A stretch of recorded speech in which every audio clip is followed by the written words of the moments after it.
गरुड़ पुराण पहला अध्याय मृत्यु के तुरंत बाद क्या होता है और फिर वह क्षण आता है जब जीवन की अंतिम श्वास रुक जाती है।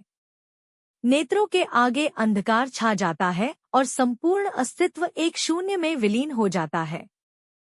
किसी ने कभी कल्पना भी नहीं की थी कि आज की सुबह उसकी अंतिम सुबह होगी। परिवार रो रहा होता है। चिकित्सक कहता है अब यह नहीं रहा, किंतु जो चला गया वह सब कुछ देख रहा होता है। ऊपर से आत्मा के रूप में गरुड़ पुराण कहता है मृत्यु के तुरंत पश्चात आत्मा अचंभित हो जाती है। उसे समझ नहीं आता कि यह क्या हुआ। वह चिल्लाती है, पुकारती है, मैं यही हूँ, क्या तुम मुझे देख नहीं रहे? किंतु उसकी पुकार कोई सुन नहीं सकता, क्योंकि अब वह इस लोक की नहीं रही। उस क्षण वह जिनसे सबसे अधिक प्रेम करती थी उन्हें छूने का प्रयास करती है।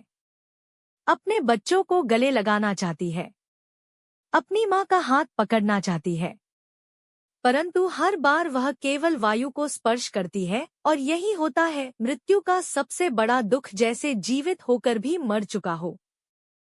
तभी एक भीषण ठंडक का आभास होता है और उसके समक्ष प्रकट होते हैं यमदूत, काले विकराल आंखों में अग्नि, हाथों में लोहे की जंजीरें, और वे कहते हैं चलो अब तुम्हारे कर्मों का लेखा जोखा होगा। वहीं से आरंभ होती है आत्मा की वास्तविक यात्रा, जहां कोई संबंध काम नहीं आते, ना धन ना नाम, केवल तुम्हारे कर्म जो एक एक अक्षर की भांति ब्रह्मांड में अंकित है। मृत्यु अंत नहीं है, यह एक नया द्वार है जिसकी उसके उस पार केवल सत्य है, निर्दय, अडोल, अपरिहार्य सत्य, जहां हर जीव को उतरना ही पड़ता है, चाहे वह राजा हो या रंक। यह था गरुड़ पुराण का पहला सत्य।